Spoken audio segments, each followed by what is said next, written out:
Transmitter device activated. Coordinates set for Earth 2.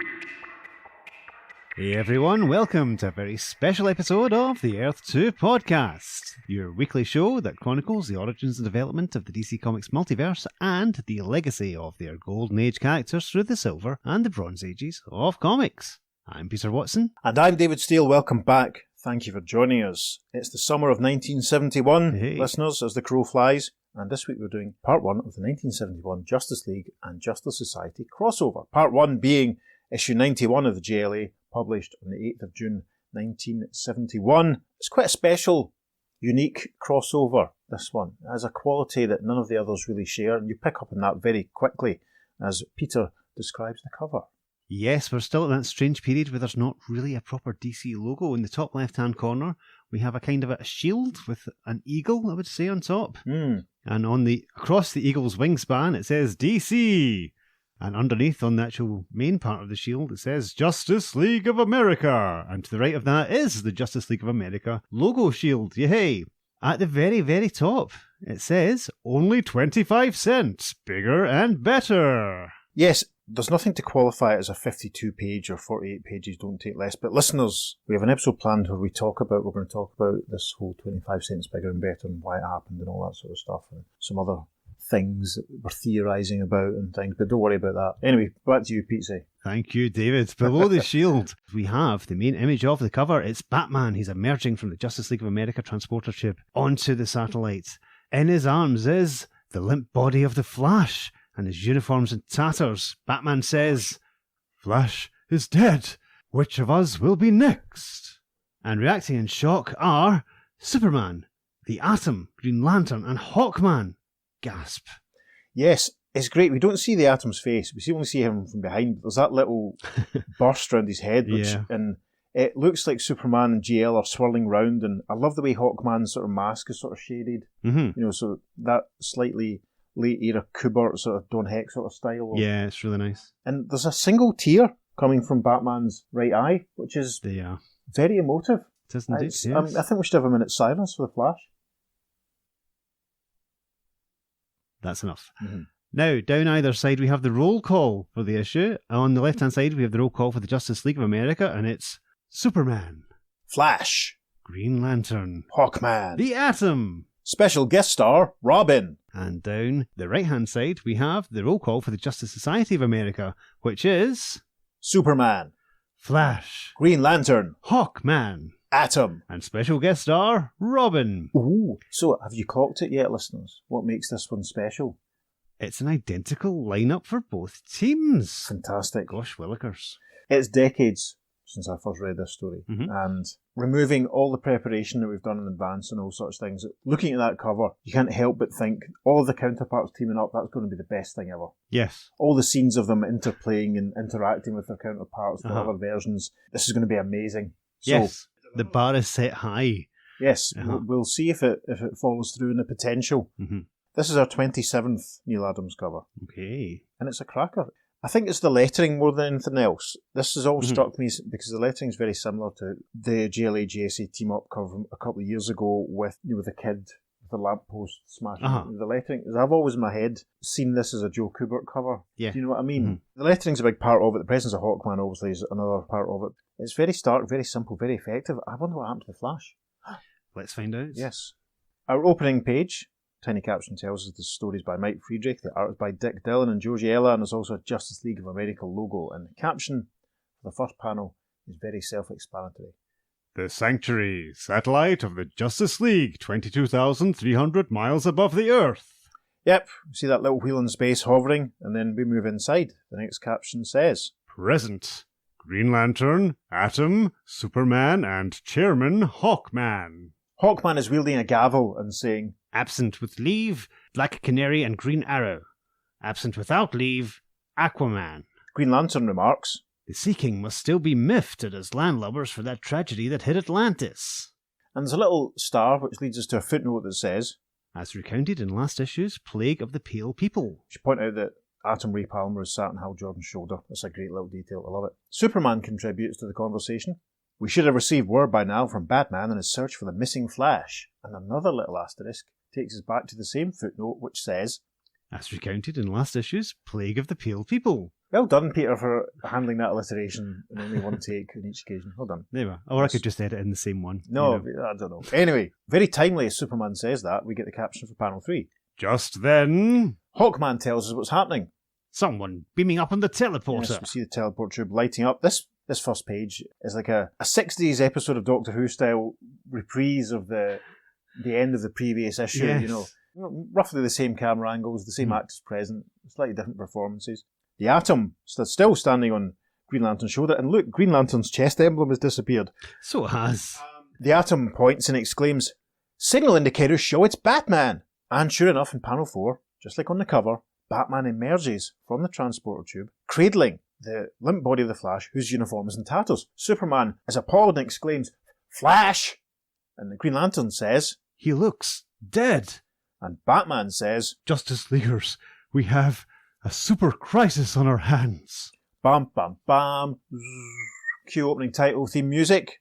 Over to page 2, and we're greeted by some large words floating in space that read, "Earth, the Monster Maker." Gosh, and these words are dissected by a small red spaceship that flies past, and there's a caption, regular caption, that says, "Gaze now upon the in-between, that blind spot in the cosmos, which is the connecting link between nowhere and somewhere, between no time and sometime.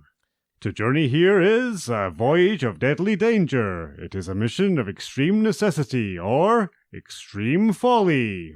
And we're now inside the spaceship, and we see that it's been flown, piloted by 2 aliens who have yellow skin, wear purple and orange all-in-one sort of unitards. They have orange gloves, purple headdresses that remind me in a way of when Wesley Dodds got his new costume back in the day. Mm-hmm. Very exaggerated features, wide eyes, big wide ears, and each of them is accompanied by a small, if I said a cartoon anteater? Aardvark. Aardvark, Mm-hmm. That's probably a better way. Yeah, what was the aardvark? Better way of saying that, actually. Pink with blue spots and sort of metallic collars and stuff. One of them, is closest to us, is saying, "Some right joy this is. I never realized the dimensional in-between was so rough. These warp effects are unpredictable." And his friend is pointing out of the window of the rocket to outside, and he's saying, "Skyer, look, your kid brother, Arim, and Teppy, his pet, have been sucked through the hold." Well, that's terrible. And we cut to outside the space rocket in the next panel, and we can see what looks like a much younger one of these aliens, tethered to his pink and purple aardvark, is indeed floating out in space. "Blast Arim and his curiosity! I told him to stay away from that faulty lock. Arim, watch out!" Arim looks totally panicked, and to be honest, that's some Big Brother negligence. You should have nailed him down and told him, anyway, what are you doing anyway? The next panel, Arim and Teppy, well, it looks so they're vanishing, it looks like they're fading out. There's a burst of energy surrounding them, and from inside the spaceship, once again, Skyer cries, "Too late! A warp has snapped their lifeline. They're disappearing, being hurled into separate dimensional worlds." And sure enough, we can see there's a little burst of energy there that I missed on the first looking there, that shows that the ropes have snapped and they're vanishing. Back inside the spaceship now as MS cries, "This was your bright idea, Skyer. Taking your brother along. You're really in trouble for losing the kid." "Don't I know it, Inez? Our ragtag computer will trace them eventually, but unless Arim and Teppy are brought together soon, it's death for both of them." Oh my goodness. Well, we arrive at top of page 3 now. Caption there for the first panel says, "An alien lad and his inseparable pet, innocent, playful, mischievous, no different than other such duos throughout the universe." Yes, it's a nice shot of Arim and Teppy. Arim looking very like Wesley Dodds, it must be said. Panel 2 is a nice, beautiful shot of some countryside, basically, with some rabbits and some deer and some nice humans watching them, and there's a caption that says, "On Earth, animals and plants have formed a life partnership, each supplying the other with vital oxygen and carbon dioxide." Panel 3 on this page, a nice shot of Teppy and Arim having a hug, as the caption says, "On Arim's world, however, a human and his assigned pet must stay in the physical presence of each other, forming a sort of symbiotic relationship in which each is necessary for the other's survival." That says an awful lot about attachment styles there, doesn't it, listeners? Panel 4 is captioned, Should Arim and Tepi be separated for more than 37.5 Earth hours, each would suffer a horrible death. and this panel shows them both hurtling away from each other through the dimensional void as another caption continues. As the distraught Skyer feared, Boy and Pet have been flung into different dimensions, but onto similar worlds, both bearing the name Earth. Can you see where this is going, listeners? We reach the bottom of page 3 now. We see Arim scaring a deer and a squirrel and a rabbit, and that panel's captioned, Already the critical 23rd hour has passed, and the alien separation has initiated within them physical and mental changes. And so similarly, in the next panel, we see Tepi chasing another couple of small rodents and being hassled or frightening a bird, breaking down some trees, and that panel's captioned, In their desperate search for reunion, each lashes out insanely, violently, innocently, laying waste to Earth 1 and Earth 2. Gosh. Listeners, if you're reading along at home, you're going to love the next page almost as much as we do. First caption then for panel 4 says, Earth 1 and Earth 2, parallel planets less than a heartbeat apart, but more than a universe away. He's writing lyrics here, isn't he? It's Mike Friedrich, what do you think? Great shot, which at this juncture, we haven't had too often. No, I haven't listened in ages. Yeah. Shots of the two Earths sort of hanging in space, almost separated by the blue burst of energy. It's like, those were almost boy band lyrics. You can imagine Blue or Steps or even late era Spice Girls coming out with that circa 1999, 2000, you know. Less than a heartbeat Less apart, but more than a universe away. Anyway. Hey, Pete, I've just a great idea. Let us form a band and set some of Mike Friedrich's captions to music. Listeners, Do you play instruments? Can you play a musical instrument? Write into the podcast and let us know. So, we continue. Massive big caption for the next panel. In many instances, their planetary development has been different, but in many more, it has been the same. On Earth 2, the world's greatest superheroes have banded together as the Justice Society of America. You might recognize some Earth 1 counterparts. Yes, and great panel actually showing the Earth 2 heroes that we're going to see in this story, all vaguely just sort of either running or... It almost actually looks they're all going to collide with each other if they're not too careful. Running, jumping, flying. Yes, standing still. So, clockwise then, from the top left-hand corner, we see half a dozen heroes, and they're all captioned like so. Superman, Clark Kent, editor of the Metropolis Daily Star. The Flash, Jay Garrick, research scientist. Green Lantern, Alan Scott, radio TV executive. Robin, Richard Grayson, grown-up ex-partner of the semi-retired Batman. The Atom, Al Pratt, college professor. Hawkman, Carter Hall, jet-setter and scientist. It feels like we haven't seen Jay Garrick for ages. Obviously, it's not been that long because he had that short battle with The Fiddler, yeah. as the crow flies, but we haven't seen Al Pratt for a very long time. No. I think he had a tiny cameo in the last GLA JSA story, but Yeah. hopefully he'll get some lines this time. I do like the description of Hawkman as jet setter. Yes. That's very good. Yes, and scientist. And we should point out that at this point, the Earth 2 Robin is still wearing that controversial costume that is a blend of the Batman, still in the Batman uniform, and the Robin costume, which is essentially the Batman uniform, but with a yellow cape and an R stuck in the middle of the Batman logo. Peter and I are almost unique in comics fandom in that we quite like this costume. Yes. It's quite fun. I think it's brilliant, quite frankly. To this day, I'm still annoyed that DC Direct didn't do an action figure of it in 2003. Anyway, it's going to take us ages to get through this. Damn you, Mike Friedrich! Bottom of page 4, there's another caption. And at the regularly scheduled meeting of the Society... Yes, we see Hawkman, Superman, the Atom, and Jay Garrick Flash. Hawkman is saying, "The remaining absentees must be involved in personal matters," Superman says. Like Green Lantern, he's sending us a distress signal. And little Al Pratt, who's wearing his second costume, his second uniform here, which is the fin-head one, he says, Good, let's get going. This meeting was turning into a drag anyway. Yes, we can see as Superman points that there's a sort of flashing green light in the corner. Al Pratt's speech bubble kind of covers it up, but not to worry. As we arrive at the top of page 5, a caption says, An emergency signal calls for a super speed response. Yep, and we see Supes and Hawkman and Jay and the Atom arriving to find Robin with Green Lantern. Green Lantern costume looks a bit torn and damaged. There's some broken tree trunks lying around. I wonder what's going on here. As Hawkman descends to the ground, he says, "Green Lantern, what happened? Looks like a tornado hit you." Big Alan says, "Yeah, a tornado in the form of a kid. A sweet, innocent, lovable kid." And Alan narrates the next couple of panels, in that style we've become accustomed to, of the disembodied head next to the caption. After Robin and I wrapped up a case near here, I decided to take a solo side trip to check up on Slaughter Swamp. When, and we see, shot of GL Alan Scott, with his ring on his left hand, pay attention contemporary DC comic artists. Honestly, listeners, have you seen one of the variant covers for this new Justice Society series? It's a shot of purportedly Alan Scott, Green Lantern, flying gracefully in, ring on his right hand. Nonsense. What is going on? Maybe Anyway, he wanted to mix it up a bit. Stuff like that just keeps me awake at night. But anyway, Green Lantern Alan is looking down at Aram, who's basically looks like he's doing some karate chops on some tree trunks. Alan thinks, that overgrown kid seems lost, frantically trying to smash his way out. Alan's narration in the next panel, as I swooped down to help him, he turned on me with a raging snarl.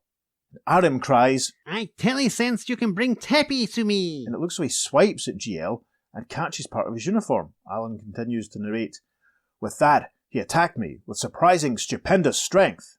And we return to the present, and Alan is sat, his face shrouded in darkness here. That's very, very effective. We're going to be spoiled for choice for panels to put in the socials this week, listeners. GL is saying to the assembled team, when I came to, Robin was here, but my power ring was gone. That's why I signalled you. Hawkman says, shouldn't be hard to track down your attacker. Flash says, but I advise you to go back to headquarters and recuperate. And Robin chips in with, use my Robin Clipper to get there, GL. I'm sticking with the JSA. We're all sticking with the JSA, aren't we? Yes. Thumbs up, listeners. Yours two podcasts, sticking with the JSA. We're giving thumbs up to the camera for the benefit of our YouTube viewers. Final panel on page 5. Alan is standing almost like, looks like he's crying actually. Obviously he's rubbing the back of his neck. He's still obviously in discomfort. Superman and the Atom in the foreground. Hawkman, Robin and Flash marching in between them. Hawkman is saying, I suppose so, Robin. Since you're here, you may as well join us. Fill in for Batman. You forget, Chairman Hawkman, I've been accepted as a full-fledged JSA member. And then he thinks, man, what a patronising attitude. Generation gap strikes again. And this brings us back to the conversation we had when this version of Dick Grayson first appeared in the podcast a couple of years ago, that by this point, 1971, Dick's going to be, what, late 30s at least? At the youngest, yeah. So it's kind of weird that they still... More likely to be early 40s, to be honest. Yeah, I mean, I think I've told the time before, like, anytime I go along to the church with my mum on a Sunday, and I'm 50 in a couple of months, listeners. The little old ladies and little old men that are still with us at the church, they've known me since I was born. So as far as they're all concerned, I'm at the most about 15. Yep. So it's probably a similar thing, I think, that Robin faces here. These aunties and uncles almost who still think of him as a little boy. There's a comic shop owner that I've been going to since I was like a teenager, and he always used to call me kid, and still every time he sees me, he calls me kid. It's it's great though. Yeah. I mean, Stephen Cumry still calls me big boy. There we are. Anyway, so it's back to Earth 1 now. As we turn the page to page 6, the caption for the first panel says, leaving the sulking Robin, we return once more to Justice League headquarters. Yep, Superman, Batman, Green Lantern, Hawkman and the Atom all in attendance. The Flash have been placed inside a transparent glass tube by the looks of things. Batman is saying, I found the mauled Flash north of Gotham City. The Atom is saying, the readings on the Thanagarian metabolic reviver are turning positive. The speedster is going to make it. Just then... Quite a lot goes on in this panel. Green Arrow and Black Canary are emerging from the transport tube as the Flash has suddenly woken up and zoomed off. Canary says, oh, what's all the commotion? Batman observes, Flash is going, running, wild. Caption for panel 3. Newly arrived Black Canary and Green Arrow watch in stunned amazement as... Well, very helpfully, the Man of Steel explains what he's doing when he says, caught up to him. He's conked out again. He's caught Flash, who appears to have collapsed. Hal Jordan, Green Lantern, observes, Flash started to say something, but so fast it came out garbled. Next panel, Superman's laying Flash down on a table surface. It doesn't look as though it's the same thing he was lying in. Everyone crowds around as Superman says, my super hearing cut enough to hear Flash mutter alien monster, New Carthage. The Atom looks down at the Flash in the next panel and says, New Carthage? That's where... Hawkman interrupts him, saying, Hudson University is. And Batman concludes, and Dick Robin Grayson. Gosh. Caption of the final panel on page 6. Suddenly... Yes, the Atom points and says, it's Aquaman, on the alarm using the special emergency call for Batman and Green Arrow. Guess he got over his mad. Obviously, that's another reference to the previous issue, yes. Jinx, which we didn't read. Listeners, I would encourage you to go and read it because I think it's the one I was talking about ages ago that had a little bit of stuff for the Batman, Green Arrow, Black Canary triangle. Yes, that's right. Yes, go and read your copies of issue 90. Hawkman then says, that means a split up. Batman, Arrow, respond to Aquaman's call. The rest of the team will take off on a monster hunt around New Carthage. And we see Batman making his way to the transporter tube, and everyone else following behind him. Green Arrow observes Black Canary as she says, "I'll remain here with Flash in case he revives again." Well, that's very good, isn't it? How smash the patriarchy, eh? Bloomin' Mike Friedrich. Yeah, I know someone has to stay in monster duty, but Mike, come on, someone else could have done it. Exactly. Why not Ollie? He hasn't said anything yet. In fact, I don't think Oliver's got a single line at all, which is hilarious. I didn't get any lines in this episode. What's going on? So, Black Canary, she's going to keep an eye on the Flash, as we say. So we're still only on page 7, listeners. Caption for the first panel there. Nearing the countryside surrounding Hudson University. You see Green Lantern, Superman, Hawkman flying above, as we see Robin in the foreground, and he's on his motorbike. Green Lantern observes, "Down below, Dick Grayson." Superman says, "In Robin action." Panel 2 is captioned, "After making contact." Oh, is he quoting You Bow Down by Roger McGuinn and Elvis Costello there? I don't know. Yes, they've obviously stopped the motorbiking, and we can see that the Atom is also with them. I can't really make him out in panel 1 of this page. I think he might still be on Hal's shoulder. It's not too clear. But anyway, Hawkman, Atom, Green Lantern, and Superman all stand around as Robin is saying, while in a case, and an asterisk takes us straight away to a caption that says, as detailed in the August Batman, "Vengeance for a Cop." Yes, you can look that up, listeners, because we're not going to tell you what happens in it. Robin continues, "I heard Ranger radio reports of a marauding monster, so I pulled out my cycle and headed this way." Superman replies, "Where was the monster's last reported sighting?" Nice close-up of Robin in panel 3 as he points and says, "Over that hill rise, about 20 miles.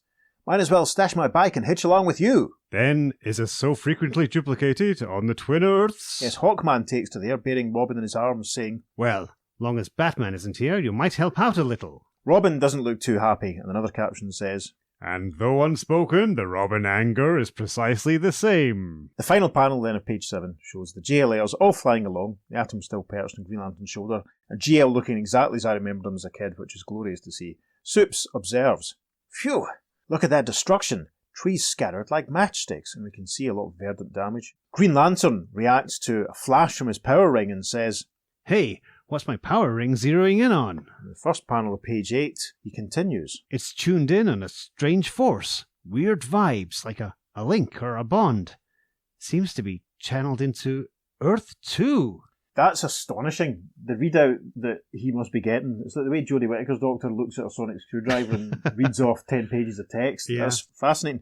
Superman isn't too pleased at this development as he contributes, "Oh no, not again.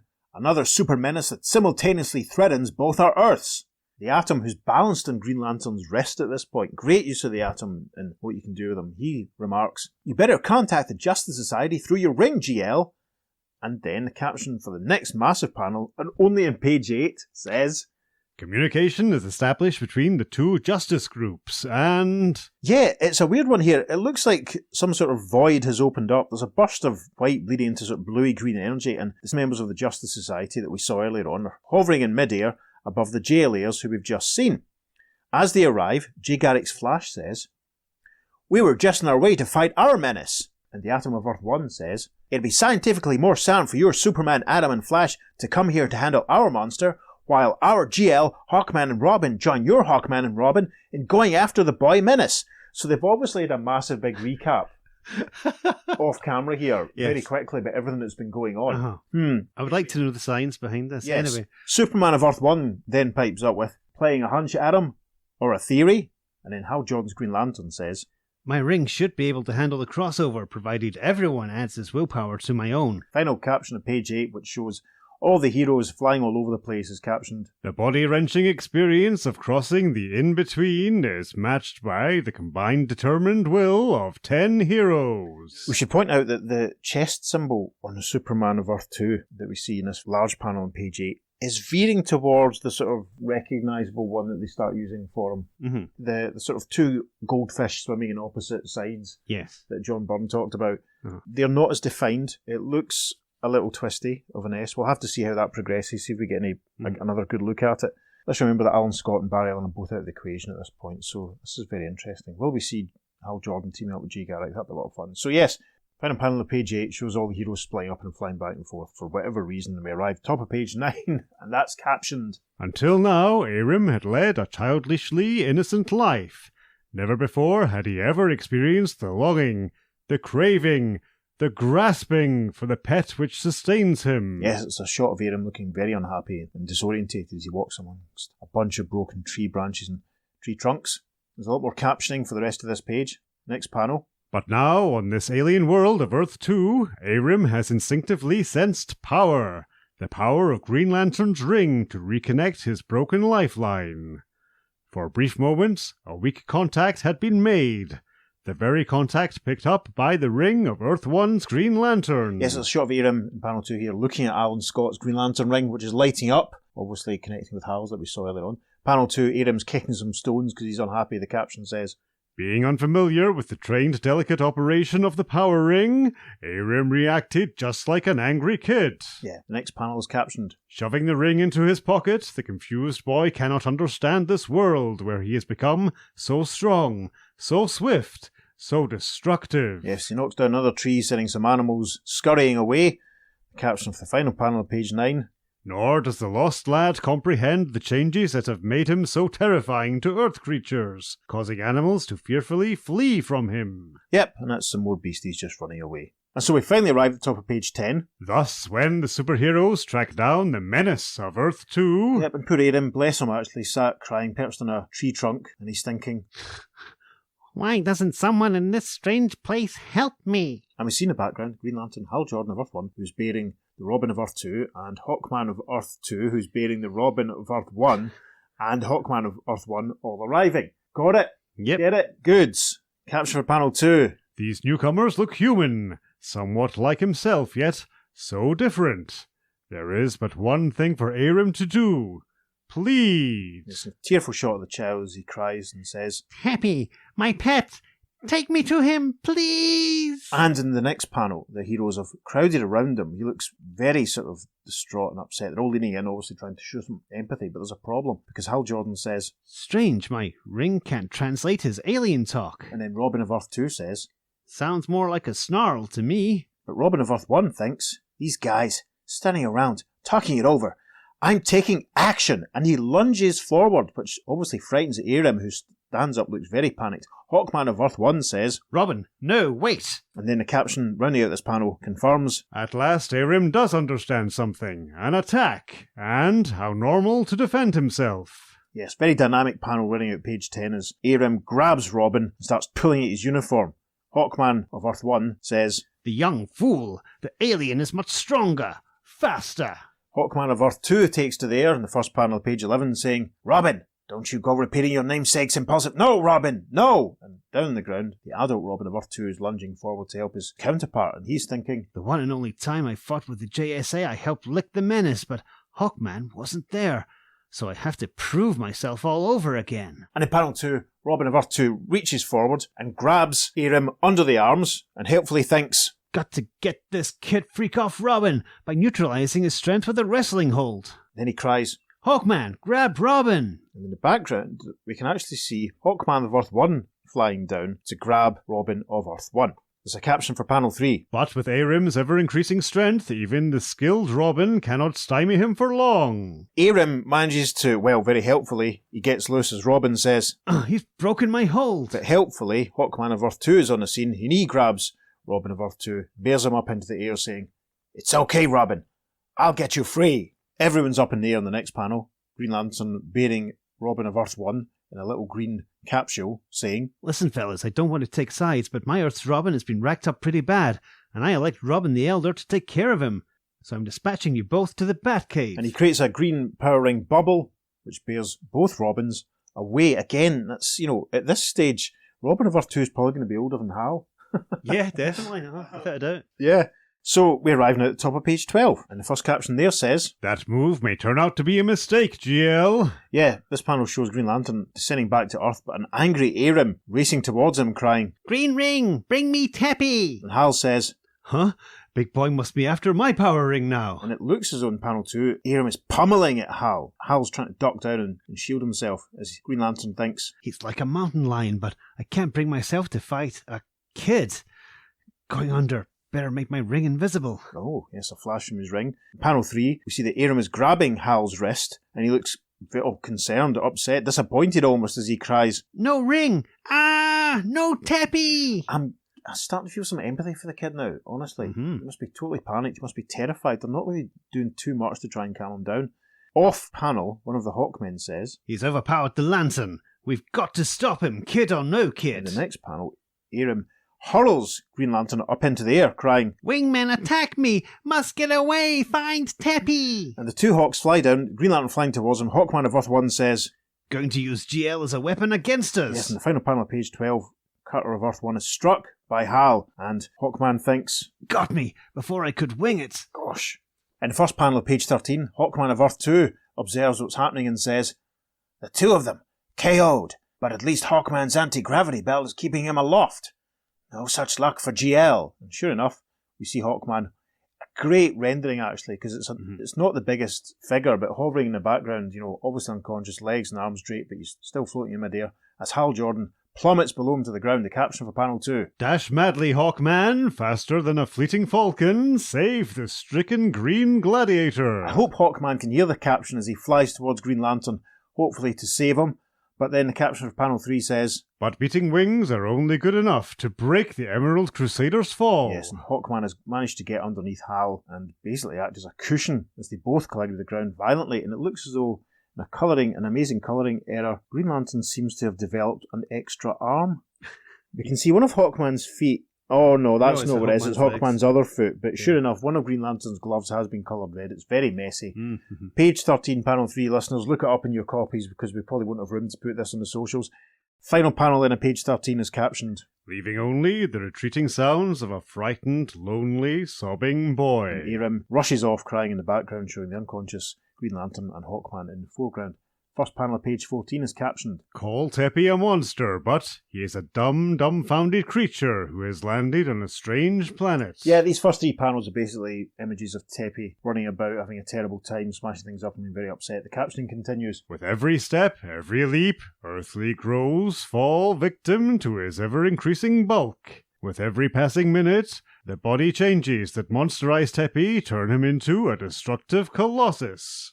It must be said at this point, the art is not doing the best job of showing him growing to massive size. No, true. We're not really getting any sense of scale at all. Not even as he just smashes into some tree trunks in panel 3. However, the caption for panel 4 says, Then, as 5 heroic figures flash onto the scene... yeah, we see him smashing down a couple more trees as in the background. The 2 Supermen and the 2 Atoms and the Flash of Earth 2 all arrive on the scene. Caption for the next panel. Suddenly, there is recognition of a scarlet-clad speedster. Someone like the Flash he met before, the one who tried to harm him. It's a shot of the Supermen and the Flash and the 2 Atoms all standing around looking at Teppy, and it's interesting because Al Pratt's head fin has vanished. Yes, it has. And we do get a look at the 2 Supermen's chest symbols here, and yeah, I think they're definitely starting to differentiate them now. Do you see that? Yeah. Interesting. Mark that one down, listeners, as a significant one. Over the page to page 15, and it's a full panel page. That means it's very easy to put this one in the socials. It is captioned, The recall of the hurt, the pain intensifies, and, in retaliation, Teppy strikes back. Yep, Teppy lunges out, sending Jay Garrick flying. The 2 Supermen seem to avoid it, and the 2 Atoms stand in the background observing. And yes, I have no idea how this happened, but there is no head fin on Al Pratt's uniform on this page, or indeed the next one. It's almost like he's borrowed Ray Palmer's spare mask or something, isn't it? Could be. That's shocking. In the first panel of page 16, Teppy has grabbed Al Pratt, lifting him up into the air, as Jay Garrick Flash observes, Phew! He must come from a Krypton-like world to have the strength to stagger both Supermen.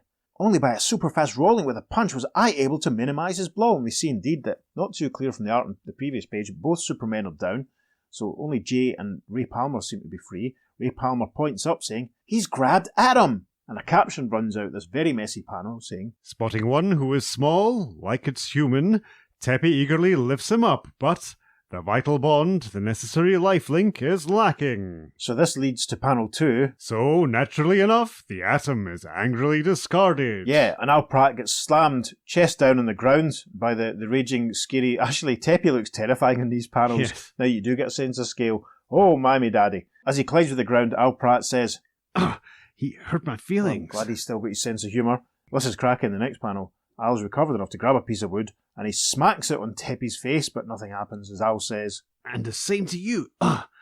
No effect. And in silhouette, in front of the panel, Jay Garrick Flash cries, Adam, Keep your cool. The next couple of panels, conversation between Ray Palmer and Jay Garrick, so let's see if I can do my best to keep them separate. The Atom says, "Don't sweat it, Flash. I can sympathise with the Might's anger. We bitty guys can only take so much sliding." Jay says, "How about a hardened veteran taking a super speed crack at him?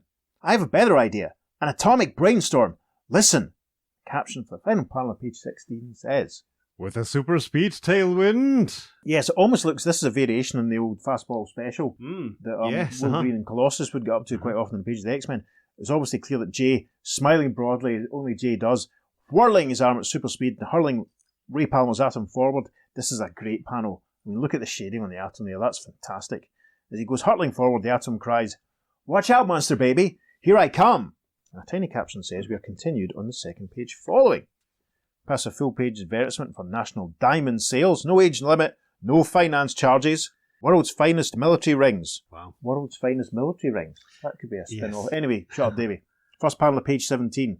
The Atom, shrinking down towards Teppy, cries, "Sliding light as a feather around his face and bugging him like a bothersome flea, while making sure his paws don't zap me." While the tiny titan creates a diversion, the now recovered superheroes go into teamwork action. Yes, a great shot of the two Supermen and Jay Garrick in that caption. I really quite like that. There's a touch of the Mount Rushmores almost. Yeah, I know. But the rest of the larger panel shows the two Supermen and Jay whirling around Teppy at super speed, and basically they're digging a hole. In panel 3, we see Teppy still standing on a piece of ground that was left after 3 super fast guys have dug this. Well, very helpfully, one of the Supermen explains when he says, "There, he's trapped, and if he should fall into the trench, it'll be too deep to clamber out of."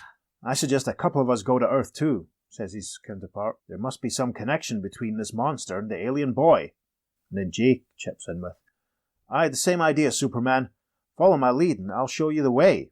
So listeners, we hope you're paying attention and can keep up with everything that's happening as we reach the final panel of page 17. That is captioned. Leaving the two Atoms and the Superman of Earth 2 to guard the alien animal. Yep, we see Jay and the Superman of Earth 1 starting to, well, very helpfully, Jay tells us what they're up to as he says, "Duplicate my super speed vibrations and we'll break through the dimensional barrier to Earth 2. And the two Atoms and Superman watch them going again. Clear shot of Al Pratt minus the head fin, and I find that so distracting. He looks from the back there, he looks like a miscoloured tarantula or Golden Age Sandman. It's really annoying.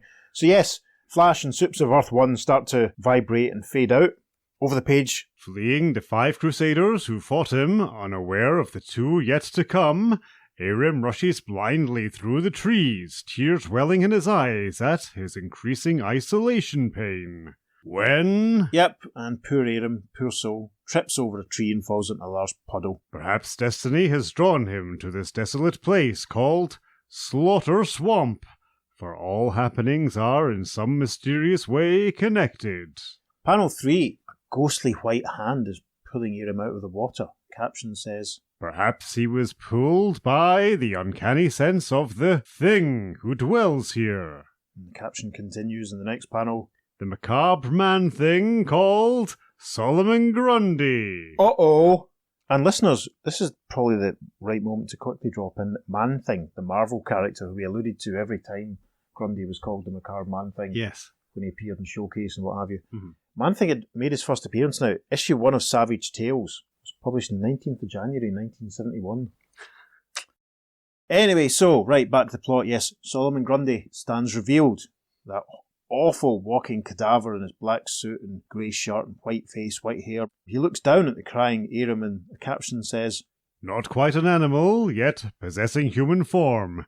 This hulk of an inanimate vegetation over the years has gained blockbuster powers, and always it seems drawn back to the swamp that spawned it." And then in the final panel of page 18, the captioning continues. "Evidently, there is a natural link between these two, even though Solomon Grundy is hardly a pet." Yeah, we see Aram, the tears sort of stopping, he looks happy, reaching up to hug Grundy. Grundy looks surprised at this. The captioning continues. "And for the moment, Aram's tears are ended." Gosh. We arrive at top of page 19. Shortly, when newcomers Superman and Flash arrive... Now, I'm trying to keep up here. So we're now on Earth 2, and Jay Garrick and Supes of Earth 1 have arrived. Yes. They're standing with the two Hawkmen. Green Lantern Hal Jordan is there as well. Obviously, the two Robins have been sent off to do whatever it is they're off doing.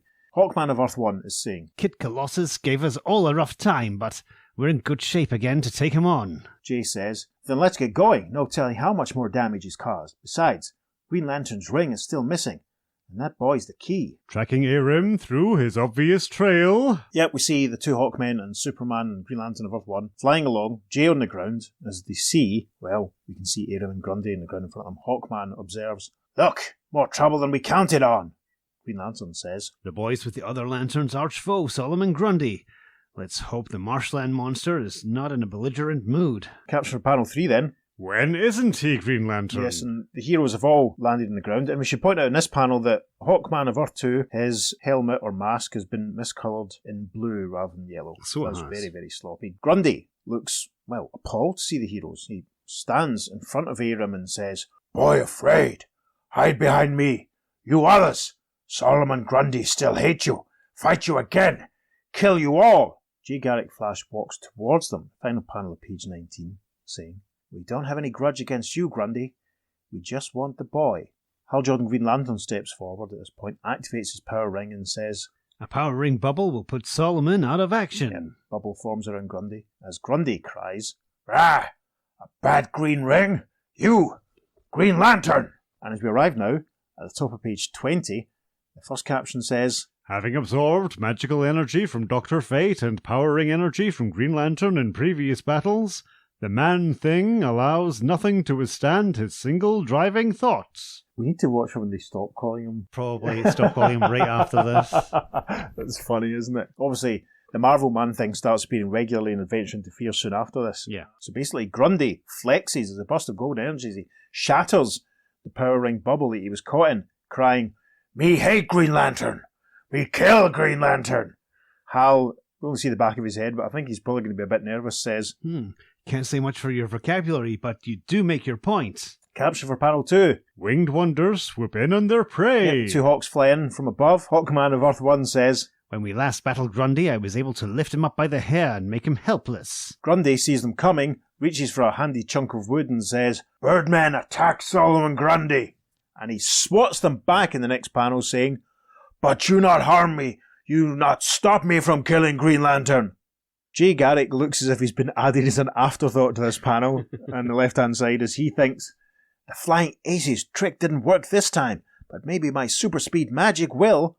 However, in the final panel of page 20, Grundy does see Jay coming, swats him down saying, "See you coming, no like," and with an his helmet goes flying and the Flash collapses. Caption for the first panel on page 21. Meanwhile, Aram is going after Green Lantern. "Green Man's ring! It can find Teppy!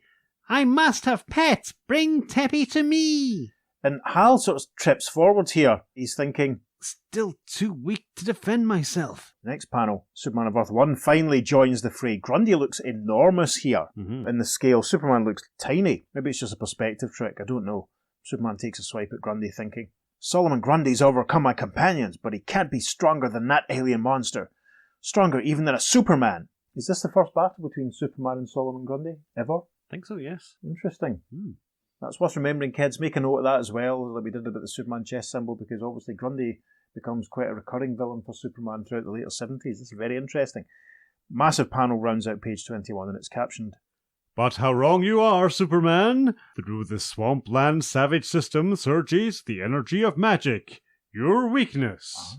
Grundy punches Superman down. There's no other way for it. It looks actually, it just pile drived him actually. Grundy, massive size, Grundy cries, "Me stop you too!" And a tiny caption says, "Concluded" on third page following, which means we pass another advertisement for the folk box now to play folk guitar. And this is the first page I think that we've had of being able to send away for fun things like tic-tac-toe and pick-up sticks and whatever. Anyway, we'll pass that. Because Chinese torture game? What? Yes, but we want to get the story's conclusion, so we'll quickly arrive at the first panel of page 22, which is a shot of Grundy looking mad and saying, "Why do you always attack Solomon Grundy?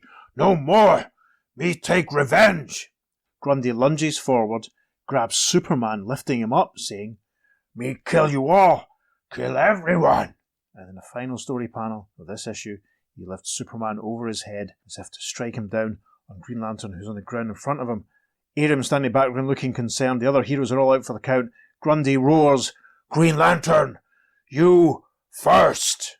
Next issue, the greatest heroes of two Earths versus Solomon Grundy, the one and only. Yes, and a very bare tree illustrates that caption. And that's us. Finally, got to the end of issue 91. Wow. Did you enjoy that? I did. Very much so. Very dynamic, but it's overwritten as heck. There's some panels there where it's almost just like illustrated prose. Yeah, we're definitely well into the Bronze Age now. Yeah, I mean, that's something when we get to some comics in the future, we'll be talking an awful lot about that sort of thing. Yeah, once the action started happening, I was a lot happier. It seemed very long-winded and it took a long time to get there. Mm-hmm. The one thing I really don't understand about this issue is why they split across the universes. Why did the team split in that way? It doesn't seem to make any sense, apart from just to have Hawkman teaming up with Hawkman, Superman teaming up with Superman. Because it seems to teaming up with Atom. Yeah, it seemed to make one side a lot more powerful than the other side, to be honest. Yeah, sending both Superman and the Green Lantern together. Why didn't they all just stay together and go and get the little boy and take him to the animal? Well, you would think. We wouldn't have had a story otherwise, I suppose. One thing that I really like is the teaming up of the counterparts. Having two Robins together is great. Seeing the two Hawkmen flying around together is very, very effective. That's really cool. We've already had numerous stories where the two Flashes and Green Lanterns have teamed up, so it doesn't matter too much that we don't see them together at this point. Obviously, that'll change in part 2. But it's just nice to see the two Atoms work together, because we've not seen them together since, Atom issue 36. I'm baffled as to why Al Pratt's head fin vanished. Yeah. That's going to keep me awake for the rest of my life. Maybe it just fell off. It's possible. I mean, it could be, I want to quickly talk about one of the captions in the bottom of page 18 before I forget. Okay. Because that tickled us a little bit in the reading and the preparation. I'll read it out again. Not quite an animal, yet possessing human form, this hulk of inanimate vegetation over the years has gained blockbuster powers, and always it seems drawn back to the swamp that spawned it. And that's the same panel that refers to the Macabre Man thing, so references to the Hulk and to... Blockbuster? Yes, which obviously ties back loosely to that previous JLA-JSA team-up when they were both involved. Yeah. That was quite funny. I mean, I think that's Mike Friedrich having a bit of fun there. Definitely. I think this whole issue is Mike Friedrich having a bit of fun. I think he was getting a touch the verbal diarrheas at points, really. I do think it's a case of every time you get one of these crossovers, the writer, I think, always has a look back at what's come before and thought, what can we do differently? And we haven't really had one where all the counterparts team up. No, we haven't had that at all. And to have Robin involved as well was quite cool. Yeah. But it also kind of really bugged me as well, because surely Earth 1 Robin would be fascinated at seeing his older counterpart. Yes. And seeing him, the way he's dressed, and seeing how he behaves and thinking this could be me. Yeah, I mean, maybe they'll get to that in part 2. But you're right. Yeah. You think there might have been at least a reaction from Dick. Because more than anyone else, they're all adults and used to seeing their own counterparts, but he's basically looking at a potential future for himself. Yeah, and we haven't seen Dick Grayson in the podcast, our Dick Grayson as it were, since that Beatles story, but he hasn't really popped up too often. No, true. At all. It's the world's finest early on, but that's it.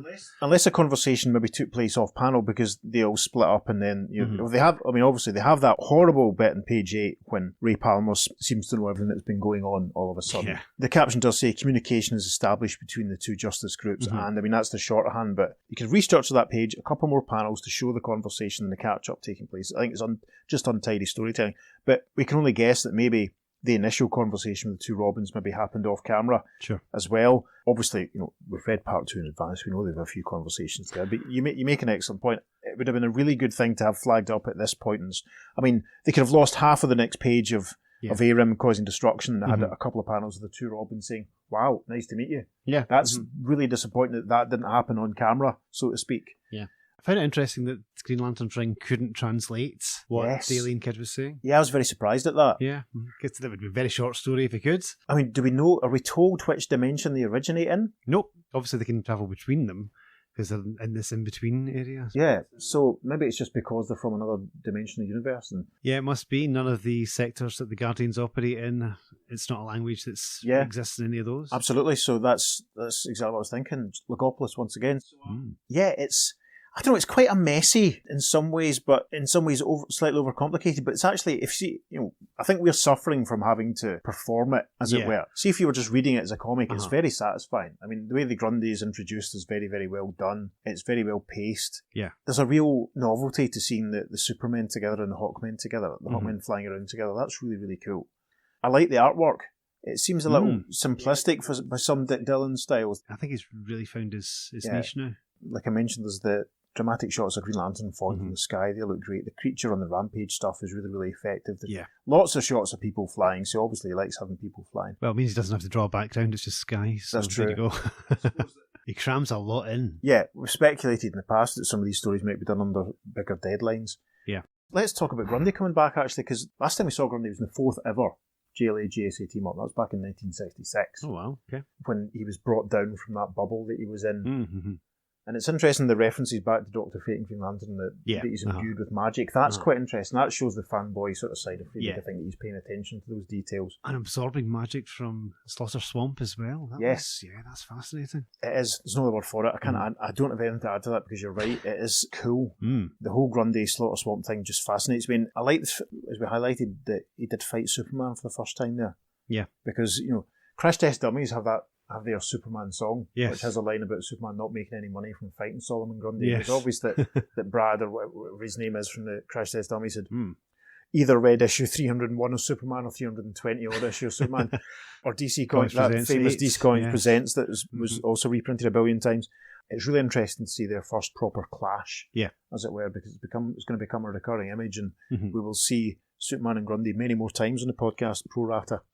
In a way, Aram and Tepe kind of reminded me of Baby Kal-El and Crypto, because they are aliens from somewhere else who come to Earth and gain powers on Earth. That's an interesting point. So we don't usually see that. I always like when they put something in like that, because obviously that is a major part of Superman's mythos, that he goes to another planet and gains these powers. Yeah. But we rarely see other aliens or humans go to another planet and gain powers because of that. That's an excellent point. So I really enjoyed seeing that, and that was quite fun. And also, I really liked how they both are just so panicked because of the symbiotic nature of these races.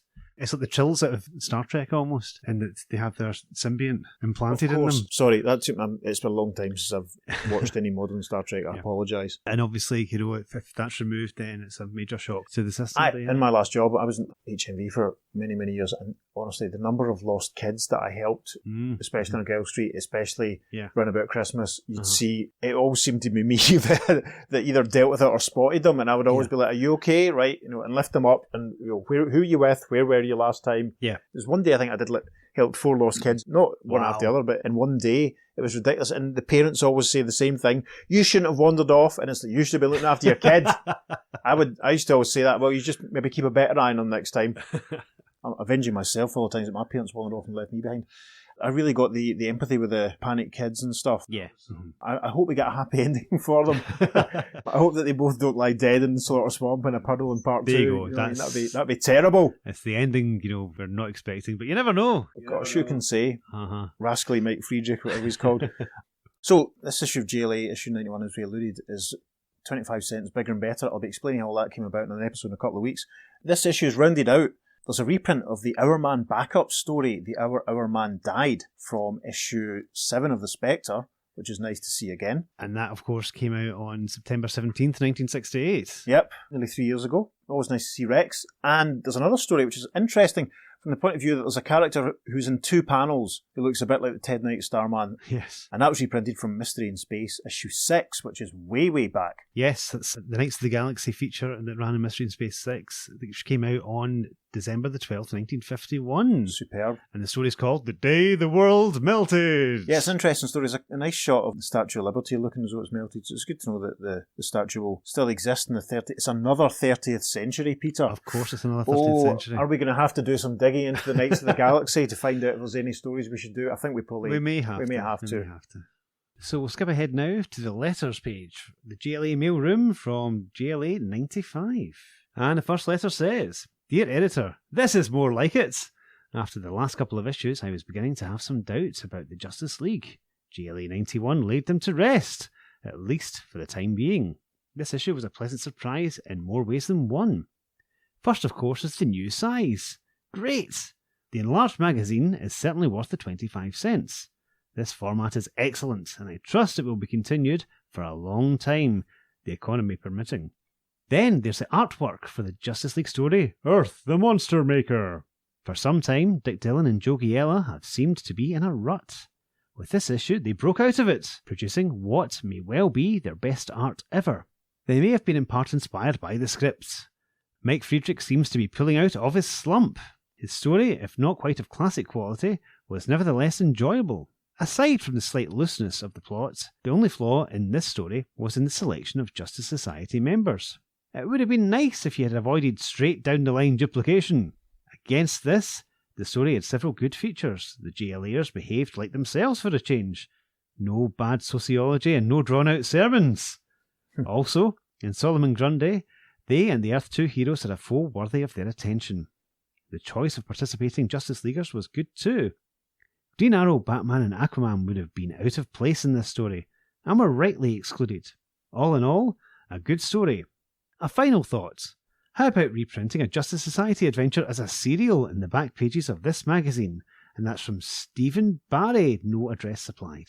Editorial response is, a Justice Society Golden Age is a possibility for a future appearance in this magazine. It's a probability for a forthcoming 100-page super spectacular, and listeners, do not worry, we have an episode all about the 100-page super spectaculars and the giant format which Stephen alluded to there. We have one planned very soon, once I finish doing all the preparation and all the writing. That'll happen. Moving on to the second letter. Dear Editor, it's been some time since I've written a letter to the Justice League, mainly because its recent stories haven't really been worth commenting on. Except for his first story in issue 86, Mike Friedrich's stories have been long on action and gimmicks, but short on traditional values. Very interesting. But now, with the annual Justice Society appearance, Friedrich seems to be finally living up to the fine efforts of his predecessors. I particularly liked his choice of JLA and JSA members. The idea of having the same members on both Earths, even including Robin, was good, though Friedrich wisely incapacitated Flash 1 and Green Lantern 2, so things wouldn't seem too redundant. Also appreciated was the team-up policy used throughout, logically rearranging the teams at strategic points. That's fair, I suppose. Even though Peter's point about sending both Supermen together is still valid. Yeah. But though the heroes were treated excellently, the menaces, open brackets, they weren't really villains, left something to be desired. Somehow the idea of a little boy and his pet, even though alien, being a threat to two entire worlds of superheroes is a bit too light-hearted for a serious magazine like JLA. It would have been better, and a lot easier to identify with the heroes, if Friedrich hadn't told us any more about the aliens than they knew. I think he's missing the point. Yeah, I think so too. Probably most of your readers who bothered to comment on the two reprints that rounded out this bigger and better issue will complain that the Our Man Died was too recent. Is that a time pun there? I don't know. I'd certainly not complaining. And that a Golden Age Our Man story would have been preferable. I can sympathise with this point of view, but I for one really enjoyed this nostalgic reminder of the one successful attempt to revive a JSA member in his own magazine. Although it was one of my favourites, The Spectre was never a very successful magazine and folded after 10 issues. Yes, we miss him. I hope we'll see more reprints from it in the future, particularly Menace of the Mystic Mastermind. Aside from its historic interest as Friedrich's first story and one of Neil Adams' first efforts for DC, it's a very good story. And that's from Richard H. Morrissey of Framingham, MA. Editorial response to that one. Correction, please. Mike Friedrich first cracked the story sale barrier with Menace of the Motorcycle Marauders, a solo Robin yarn that appeared in the June 1968 Batman. His Spectre story saw print first in the March-April 1968 Spectre, Julie Schwartz. Excellent. The next letter is from someone we won't really be talking about in the podcast, but is a massive name in comics. And it goes like this. Dear Editor, Mike Friedrich said a JLA-JSA team-up would be a bitch to write. Is that the first use of the word bitch in the podcast? It might be. Gosh, okay. and it must have been. JLA 91 surely looks like it. Earth, the Monster Maker, has the weakest premise of any team-up story yet. An alien boy is separated from his symbiotic pet, and they both go berserk. My first reaction was, not another alien story! In the last 20 issues of the JLA, there have been 15 stories featuring alien races or menaces from space. 15! And to push one's credibility threshold even further, not only did all 15 sets of aliens have evil designs on the human race, they were all humanoid in form. If we must be fed aliens 3/4 of the time, let them at least be varied from each other and non-humanoid in form and manner. I can't take much more of these imitation humans that are blemishing the pages of my favourite comic magazine. During the relevance craze of the last few years, supervillains were shuffled out as proper nemesis for our heroes. I believe that supervillains are a lot more palatable than 15 alien races, and a lot more believable as well. Could we at least get back to a mixed diet? And that's from Mark Grunwald from Wisconsin. Fantastic. Mark Grunwald, God bless him. Yep, Mark Grunwald, absolute legend in the comics industry. Yep. I absolutely adore his Captain America run. Yep. He did Quasar, he did tons of stuff for Squadron Marvel. Supreme, that was him, Squadron wasn't it? Supreme, of course. I mean, he's no longer with us, Mark, but, God bless you. He makes some really good points there. I mean, yes. in a way, he's almost echoing your point about every cover of The Flash having a crying Flash on it at this period. Yeah, they are in a bit of a rut with the same sort But of thing. it's true, though. Like, why keep using aliens when the whole point of reading superhero comics is for superhero-type characters? Editorial response to Mark says, how do you fare with this issue's diet after... Right, anyway, he's just referring to the story of issue 95, not really anything to do with what Mark's actually saying, blah, blah, blah. Anyway, I think, to be honest, Mark would have been annoyed because my memory of Johnny June is that's another relevant story. Mm-hmm. And as you say, when he did Squadron Supreme, that was his version of the JLA, so we have actually seen what his JLA would be like. Yeah, and do we want to suggest that maybe a member of Squadron Supreme might pop up in the podcast one day? I don't know. Do we? You never know. At least a long way off. Anyway, if it happens, listeners, stay tuned. Haha. The final letter from another big name. Dear editor, Mike Friedrich has taken no plot of an alien child causing havoc on Earth because he doesn't know any better, and has used it to produce what could be the best JLA-JSA team-up in years. There is something about Mike's stories that makes them different. He takes the time and space to clear up seemingly minor points and adds extra touches to explain things that might bother the reader.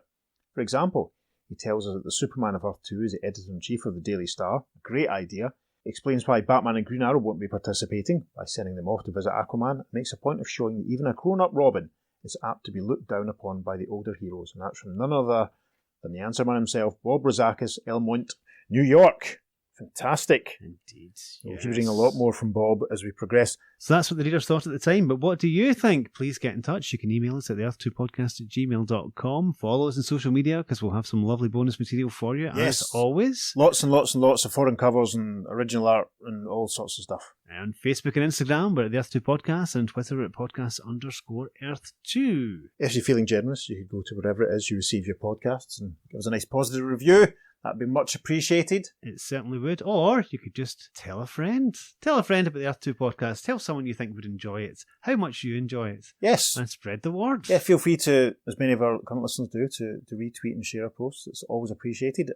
Before we go, we have to quickly jump back to a recent episode which starred Batman and Sergeant Rock. Mm-hmm. If you remember, that story was entitled The Striped Pants War, and Peter and I had no idea what it meant. But we've had a couple of listeners get in touch and tell us what it meant. Ted Kilvington on Twitter and Brian, who uses the name Enemy of the Shoe on Instagram, they both got in touch to tell us that basically striped pants was a nickname for bureaucrats and diplomats and such like back in the day. So it was a fancy way, I suppose, of saying a diplomatic war. There we are. If only Bob Payne had actually put a wee line in to let us know that's what he meant. I know. It would have been very helpful. And we might have looked at, I suppose we could have Googled it ourselves, like a couple of our listeners did, but we didn't think to. So it had nothing to do with the stripe on Sergeant Rock trousers, as some people may have speculated. And nothing to do with Kronos or the Trickster, which is a shame. Imagine they turned up in the last 2 pages. When we write our DC comic. Yep, absolutely. Striped Pants War 2. On that bombshell. Yes. I've been Peter. I've been David. We'll see you very soon for part 2 of the 1971 JLA-JSA crossover. Until then, take care. You've been listening to... The Earth 2 Podcast. Transmatter cube activated. Return coordinates set for Earth Prime. Final panel of Platform 7. Final panel of Platform 7. Say that again. I know what that take's going to be. Take 79. This is going to be such a mess to edit.